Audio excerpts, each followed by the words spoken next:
Purpose, and it's your girl, She Speaks Purpose, once again coming to you. Remember, we're here each and every Saturday at 1 p.m. We upload a new episode, and I'm so excited about each and every one that we have coming up. But tonight, we have a very special guest with us, someone who touches my heart from the first time that I met her all the way to every time I see her. I just want to hug on her. Tonight, we have Laura Cowan with us, and we're going to be talking about domestic violence. Domestic violence is real, everyone, and people just want to push it under the rug, but tonight we're going to bring it out. This is Live on Purpose. Welcome. Have a seat. Get a glass of wine. It's time to go.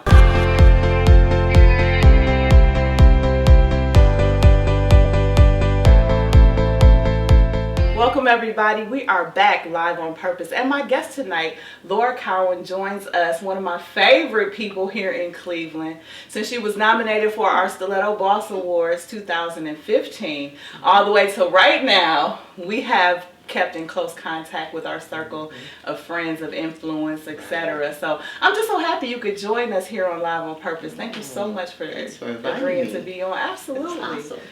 Yeah, all right. So listen, tonight we really want to dig into the realness of domestic violence and how it affects our community. And I know you have such a story, a very touching story. If you want to, could you touch on just a bit of your story and the background of how we got to where we are today? Oh, sure, Purpose. Yeah, it's kind of, it's intense. It's almost familiar with Gina, Amanda, Michelle, what they went through. I mean, I was born and raised here in Cleveland, but I went to California. A young girl just wanted to get a different background. Yeah.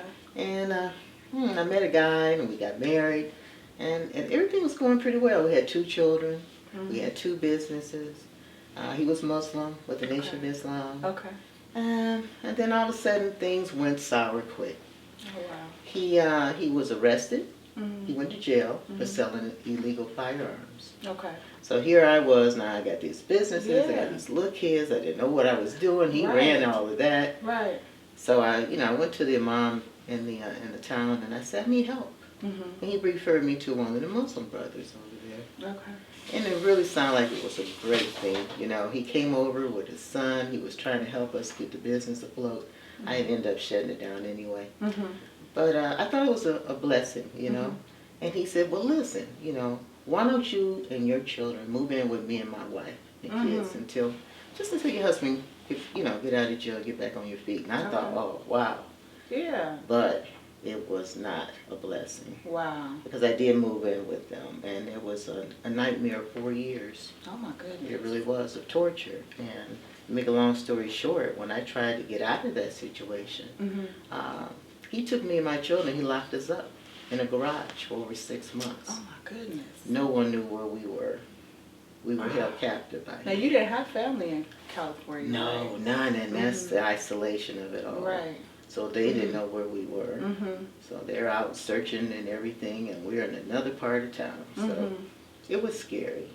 And by the grace of God, the only way I was able to escape was thanks to a postal worker. I was able to slip her a note. She got authorities. Wow. So he's incarcerated. He's serving 7 life terms. Oh my goodness. Because he did a lot of stuff to us. Torture, the whole works. My God. So that's my quest. When I came back here, my mission was, if I survive this, Lord, I told him I'm on a mission to save other women. Because there's other women out there going through something. So I came back home. I volunteered with the Domestic Violence Center, the Rape Crisis Center, and that's what got me rolling. Okay. Yeah. So now what are some of the things that you're doing within the community? I know you also went to Africa recently as well. Right. But what are some of the things that you're doing here in the community to help women and raise awareness to domestic violence? Oh, man, just hooking up with the right people, bringing awareness, doing workshops, routines, especially our teens. Right. Because they're really, desperate need of some help out there. And just hooking up with Yvonne Pointer. She's my mentor, and she has a support group called Positive Plus. And a lot of women, we all get together, we support one another. So we do it and bring a lot of awareness to the community on domestic violence. Now, do you think that it's openly acceptable or openly okay to talk about? I know things like within our community, sexual violence and sexual abuse is very taboo. It's not something that is welcomed, a conversation that's welcomed. How about domestic violence? Have you had any friction or difficulty with your platform? A lot of difficulty. Okay. What's that old saying is we have a little motto: break the silence and end domestic violence. Because it is a hidden little secret that nobody wants to talk about. That's been going on for years. And I work at CMHA, and a lot of our residents go through that too. Half our police reports are DV related. Okay. So all you can do is just bring awareness, let people know what it is. A lot of people think it's physical, but it's not. It's emotional. It's psychological abuse. It's verbal abuse. It's sexual abuse. It's a lot. Yeah. And once you start talking about it, they see that they're in that situation, and there is help out there. So what are some of the signs that you can see kind of early on that this person may have that in them, and it might be coming your way? What are some of the signs that you might share? Well, those two words that you have to look for are power and control. Okay. It starts off like with our young teens, the constant sexing, texting, showing pictures on the phone. Starts that way, the jealousy, boyfriends. Okay. You have to look at all of that. Just following, the stalking's involved. Okay. And a lot of people think, domestic violence is just a woman thing, but it's not. No. Because a lot of men go through that in silence. But they go through it too. Right. They have their issues. Is it silence because they're not as open to maybe tell, or they feel maybe emasculated, and if they say something about it, that makes them less of a man? Is that kind of the stigma there? Yeah, it was one brother who told me, so, hey, the women always have a lot of programs. What's men? We don't. Well, it's because you don't report it.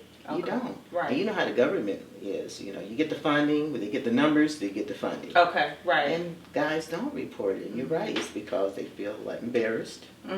It's a macho thing. Nobody's going to believe them. Like big old me. But it happens to them. It does. Now, what else is Laura passionate about? Oh, what I'm passionate about? Oh, man. I don't know. As I get older now, I look around and I'm passionate on teens. Okay. I'm into the young people now. And I like to see what they're doing. That's and if I could see somebody out there struggling, I'd like to boost them up, help them out. Absolutely. I love that. So tell us a little bit about Africa. Ooh, you haven't been there? No, I haven't. That's why I'm like, tell us about it. You gotta go, because I believe we all should go back home one time. That's home.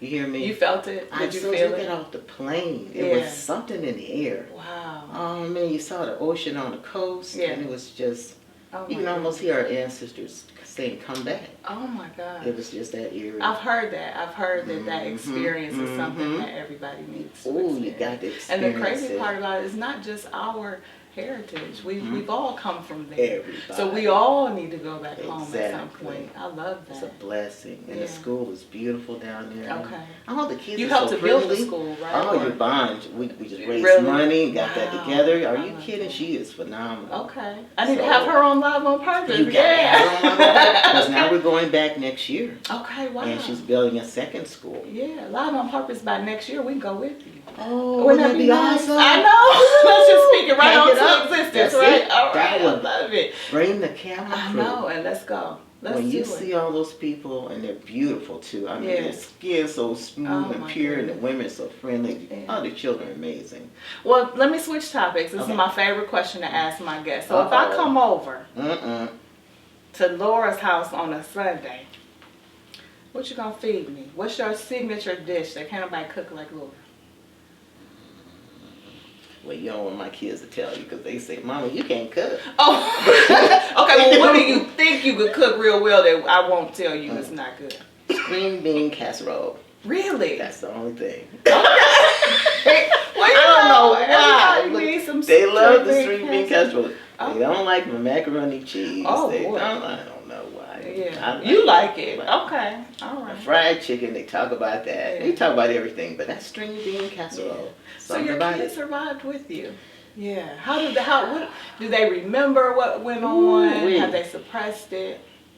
In the beginning, they went through therapy. Yeah. 8 years. Wow.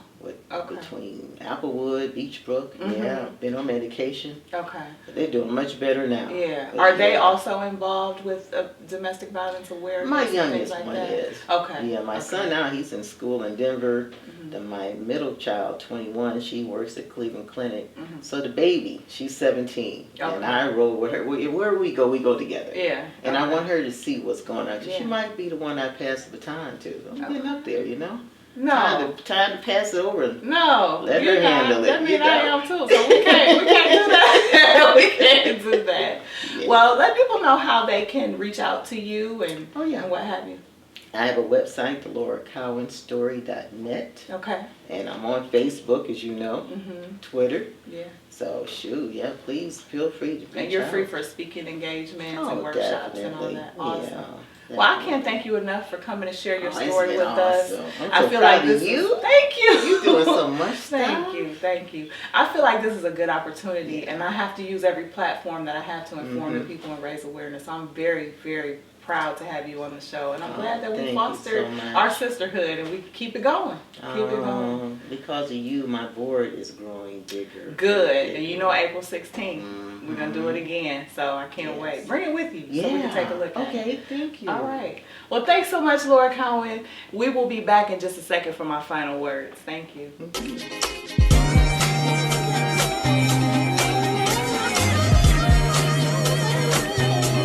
Thank you again for joining us right here for Live on Purpose. Remember, we're here each and every Saturday. You can catch us on YouTube, Ustream, and Vimeo. Catch us everywhere. Follow us on Facebook, Live on Purpose. Tonight we had Laura Cowan, and we raised awareness just a bit on domestic violence. If you have any questions, please reach out to myself, She Speaks Purpose, or also Laura Cowan is a great resource to help you out. Remember, you need to speak up for yourself. If it's happening to you, let somebody know. It doesn't help to keep it to yourself. Thank you again for joining us right here on Live on Purpose. We'll see you next Saturday.